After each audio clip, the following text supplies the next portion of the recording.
Video देखने वाले आप सभी लोगों को मेरा नमस्कार। आज के हम इस वीडियो में दो बातें करेंगे। एक है कि इंडिया ने मॉरिशस को बहुत बड़ी हेल्प भेजी है, जी हाँ। और दूसरे पार्ट में मैं बोलूंगा कि पाकिस्तानी आर्मी डेथ स्क्वाड चलाती है, अपने लोगों को आतंकवादियों के द्वारा मरवाती है, जी हाँ। उसमें पत्रकारों को भी मरवाती है और जो भी लोग वहां की आर्मी जिसको भी खतरा मानती है उसको साफ करा देती है। और दुनिया की एकमात्र ऐसी आर्मी है जो टेररिस्ट स्क्वाड डेथ स्क्वाड चलाती है और अपने लोगों को मरवाती है। अब मैं बोलता हूं पहली बात पे, वीडियो की पहली बात पे आइए कि मॉरिशस का मैं अभी प्रेजेंट कंडीशन क्या है मैं वो बताता हूं। मॉरिशस एक छोटा सा इंडियन ओशियन में एक छोटा सा टापू है, जी हाँ। उसके नजदीक फ्रांस का रियूनियन आइलैंड भी है। अब वो छोटा सा टापू में सबसे ज्यादा आबादी हिंदुओं की है। भारत और नेपाल के बाद सबसे ज्यादा आबादी हिंदुओं की वहीं रहती है। 48% के आसपास, 49% के आसपास रहती है मॉरिशस में। और 50% से ज्यादा वहां के लोग इंडियन ओरिजिन है। उसमें इस्लाम धर्म मानने वाले भी हैं, क्योंकि अंग्रेजों के जमाने में गिरमिटिया मजदूर बिहार और बंगाल से वहां गए, मॉरिशस गए। और मॉरिशस के प्रधानमंत्री भी ज्यादातर वहीं से चुन के आते हैं। प्रेसिडेंट, प्रधानमंत्री हिंदू ही चुन के आते हैं ज्यादातर। अब मैं बोलता हूं कि मॉरिशस में हुआ क्या है। मॉरिशस में एक बहुत ही खतरनाक चीज हुई है। जापान की एक शिप थी, MV बाकासियो, अगर मैं सही प्रोनाउंसिएशन नहीं कर रहा हूं तो अलग बात है। वो क्या है, खाली थी, उसमें तेल नहीं भरा था। मॉरिशस के कोस्ट पे वो खड़ा था। मॉरिशस के ईस्ट कोस्ट बोलता है, वो खड़ा हुआ था समुद्र में, खाली था। लेकिन उसमें ऑयल भरी थी।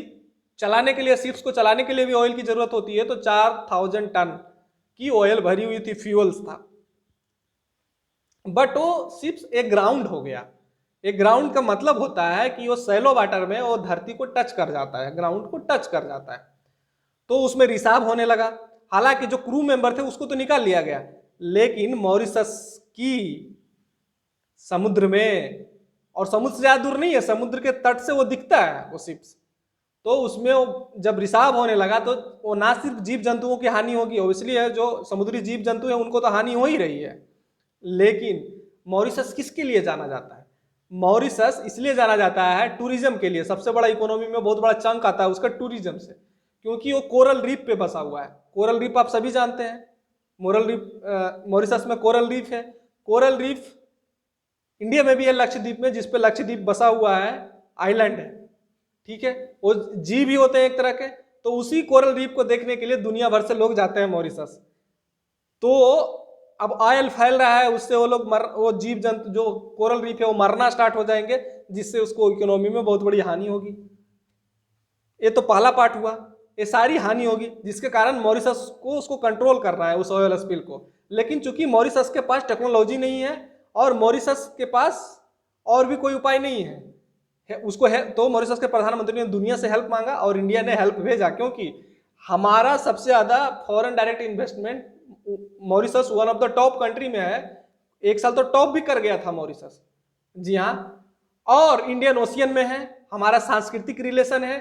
वहाँ भाषा भोजपुरी बोली जाती है, जी हाँ, आप सही सुन रहे हो। वहाँ बहुत ही बड़े आयात पे भोजपुरी बोली जाती है। तो सारी बातें इंडिया ने हेल्प भेजा है। 30 टन मटेरियल भेजा है उसके लिए और 10 लोग भेजा है, जी हाँ। कोस्ट गार्ड के 10 टेक्निकल सपोर्ट टीम भेजा है, जो कि महारत हासिल है उनको ऑयल स्पिल को कंट्रोल करने के लिए। ऐसा हमारा मिनिस्ट्री ऑफ एक्सटर्नल अफेयर ने बोला है और C-17 ग्लोब मास्टर से ये सारी असिस्टेंस भेजा गया है। अब दूसरे पार्ट पे आते हैं। पाकिस्तानी आर्मी डेथ स्क्वाड चलाती है, जी हाँ। ये सारी बातें पाकिस्तान के जो तालिबान की ग्रुप थी, तहरीके तालिबान, TTP पाकिस्तान का जो तालिबान फैक्शन है, उसके स्पोक्समैन एहसानुल्लाह एहसान ने ये बातें बोली। अब ये सारी बातें किस तरह बोली वो भी बताता हूँ कि एहसानुल्लाह एहसान है कौन, मैं ये बताता हूँ। एहसानुल्लाह एहसान पाकिस्तानी तालिबान के एक्स स्पोक्समैन रह चुके हैं। वो बहुत ही बड़े पैमाने पे, जी हाँ, आतंकवादी गतिविधियों में संलिप्त रहे हैं। हालांकि पाकिस्तान ने उनके साथ समझौता करके उनको सरेंडर करवाया था और सरेंडर करवाने के बाद उनको बोला कि हम आपको इंटेलिजेंस सपोर्ट देंगे, आप डेथ स्क्वाड लीड करिए। अब डेथ स्क्वाड लीड क्यों किया जाता है वो बोलता हूँ। पाकिस्तान में डेथ स्क्वाड लीव करने से ये होता है कि पाकिस्तान के जो जर्नलिस्ट है पाकिस्तानी आर्मी के खिलाफ कुछ भी बोलती है उसको मार देना है। दूसरी चीज है, पाकिस्तान में जो भी लोग आवाज उठाते हैं अपने हक और हुकूक के लिए, वो बलूचिस्तान के हो गए, वो खैबर पख्तूनख्वा के हो गए, अपार्ट फ्रॉम पंजाबी, जी हाँ पाकिस्तान तो पंजाबी ही है, और पश्तून, वो बोले ज्यादातर उसमें पश्तून को ही मारने का मुझे दिया गया था, मैंने इनकार कर दिया और फाइनली 2016 में वो क्या कहते सरेंडर किए थे और अब फिर एक्सकेप करके भाग गए और उन्होंने बोले कि मैं जनवरी में भाग गया वहां से और अब मैं पाकिस्तान के बाउंड्री से बाहर हूं और मैं सेफ हुआ, ऑब्वियसली वो अफगानिस्तान में होंगे। तो इससे ये बात अब जग जाहिर हो चुकी है कि पाकिस्तानी आर्मी ना सिर्फ टेररिस्टों को इंडिया भेजती है लोगों को मारने के लिए, बल्कि वो अपने लोगों को भी मरवाती है टेररिस्टों के द्वारा। जी हाँ, तो और उसमें बहुत सारे बोला सहाफी हैं और जिनका नाम दिया गया है, मेरे को दिया गया था, मैं उनके बारे में कुछ ही दिनों में मैं उजागर करूंगा, ऐसी बात द संडे गार्जियन से उन्होंने ये बात सारी बोली। तो financial action task force FATA में जो पाकिस्तान को ग्रे लिस्ट में किया गया था, अब पाकिस्तान को ब्लैक लिस्ट में कर देना चाहिए अगली मीटिंग में, क्योंकि पाकिस्तान मान नहीं रहा है, कोई भी हरकत से पाकिस्तान मान नहीं रहा है। ये आतंकवादियों की तरह ऑपरेट कर रही है इसकी आर्मी, और इसकी आर्मी एक आतंकवादी आर्मी है। जी हाँ, मुझे बोलने में कोई गुनाह नहीं है जिस तरह से वो ऑपरेट कर रही है। तो वहां के लोगों को भी सोचना चाहिए कि उनकी आर्मी खुद उनके लोगों को मरवाती है। ऐसी अभी हाल फिलहाल में न्यूज आई थी कि बलूचिस्तान में death squad Pakistani army operate कर रही है बलूचिस्तान के लोगों को मरवाने के लिए।